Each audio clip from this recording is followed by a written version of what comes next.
what? Who is this? So King Herod, see, he was passionate about being a king. He killed his brothers, he killed some of his sons, so there would be no male heir to the throne. So no male would try to come and take that throne from him.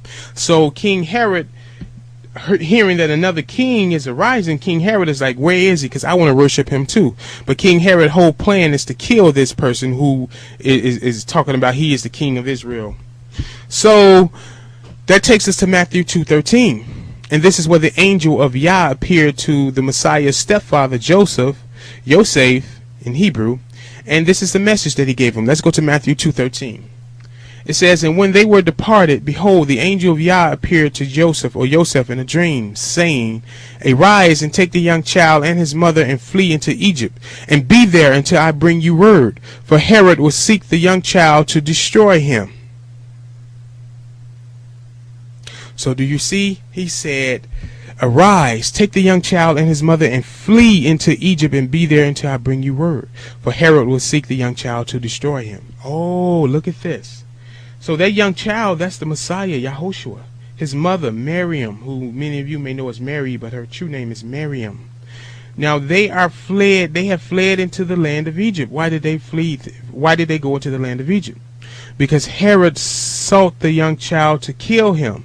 So they going into Egypt, they was not going into Egypt to hang out with, with the Egyptians or to go get knowledge from the Egyptians, as some like to say. No, they were not doing that. They were fleeing for their lives, fleeing for Yahushua's life, because King Herod was seeking to kill the young child. And after King Herod could not find Yeshua in the plains of, in the land of Israel, and it was a 2-year period had passed, King Herod had every child 2 years and under murdered, trying to get to Messiah, trying to get to the one that will be the king of Israel. But right here we see that he had to flee into Egypt, not for military protection, but he had to flee there to be hidden in Egypt. Why did he go there to hide in Egypt? Because Yahushua, when he walked the earth, he was a Hebrew Israelite. He was a Hebrew Israelite. He was not some kind of transparent person. No, he belonged to a nation. Every man that has ever entered into this world through the womb of a woman is a flesh man, and that flesh man belongs to a nation. He belongs to a people. So don't try to give us this thing that the Messiah didn't have a color. We don't know what he looked like. He was transparent. If you want to know what he looked like, what did his people look like? Because he came to this earth and he lived in the flesh as a Hebrew Israelite. So as I've shown you, the Apostle Paul mistaken as a black Egyptian, Moses mistaken as a black Egyptian. So why do you think the father told his son to go into Egypt and hide? So he can hide among the black Egyptians. Since he was a black Hebrew and he go into Egypt to hide among the black Egyptians, as I've been telling you, you cannot tell you cannot physically tell a Hebrew from an Egyptian.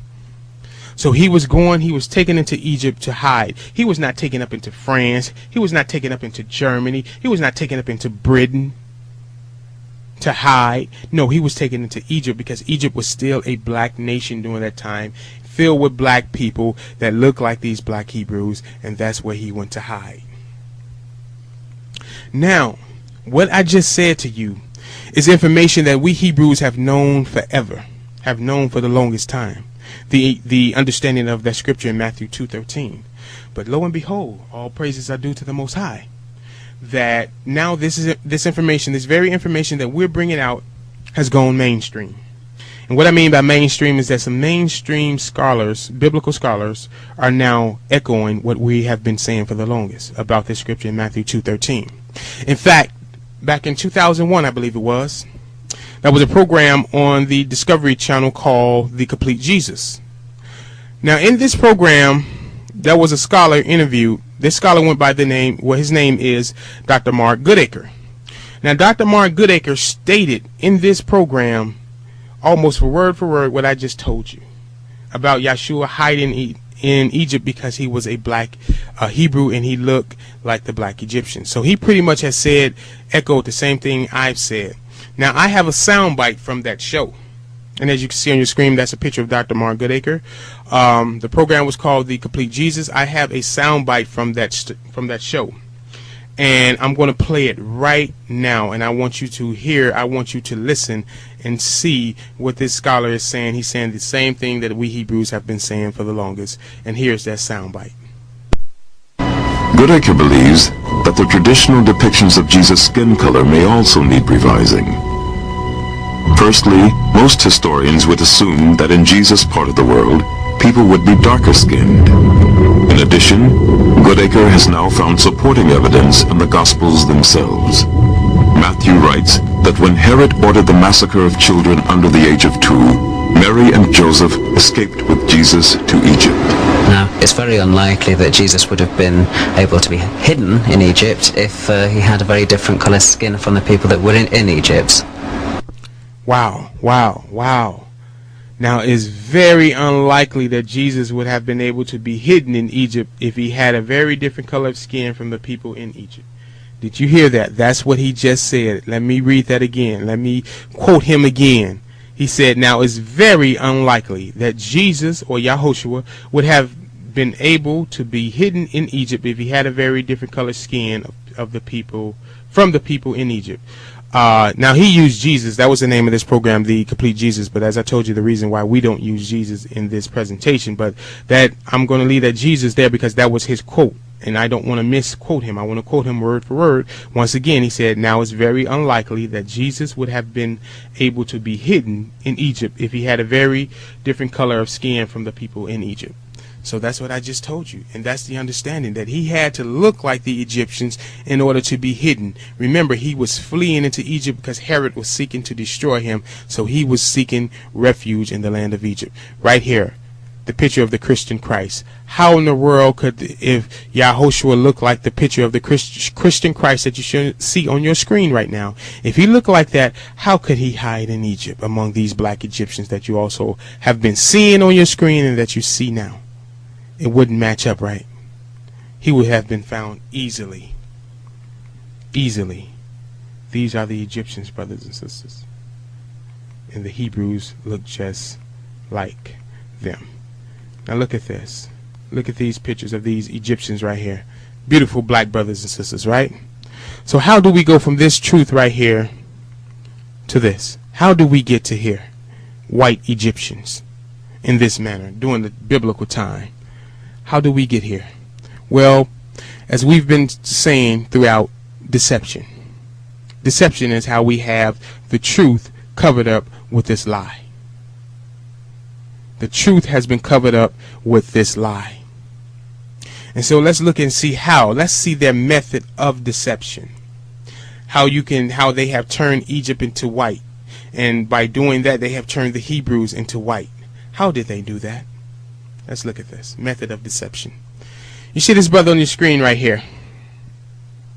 Brother kind of looking like Johnny Cochran to me a little bit. The late Johnny Cochran. But this is obviously a black man, right? I mean, we don't have to dispute that, right? I mean, he has woolly hair, dark skin, look just like us, right? Let's read his story. Let me give you some information about this brother here. As you see, this article, U.S. News story page, black or white, Egyptian immigrant fights for black classification. July 16, 1997, from the CNN. It says, an Egyptian immigrant is suing the U.S. government because they've told him he's white when his entire life he's been black. Wait a minute. Wait a minute. An Egyptian immigrant is suing the United States government. Why? Because they've told him he's white when his entire life he's been black. So we see that Egyptians are black because he's an Egyptian immigrant. And so they say that his entire life he's been black. Let's read on. Mustafa Hifni was born in Egypt and has always been proud of his Egyptian culture and his African ancestry. But when Hifni immigrated to America, the U.S. government told him he was no longer a black man. Hifni initially laughed when told of his new racial classification, but he's no longer chuckling. He recently filed suit against the U.S. government to get his race classification changed back from white to black. My goodness.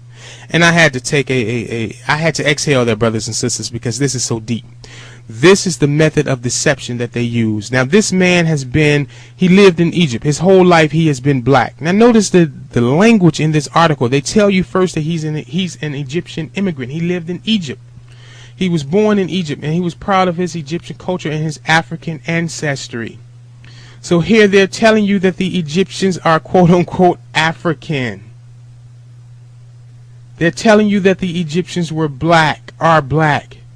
Remember, I told you, see, you don't see the Egyptians that look like this. Now, this brother on this screen, doesn't he look like us? Doesn't he look like a so-called African American?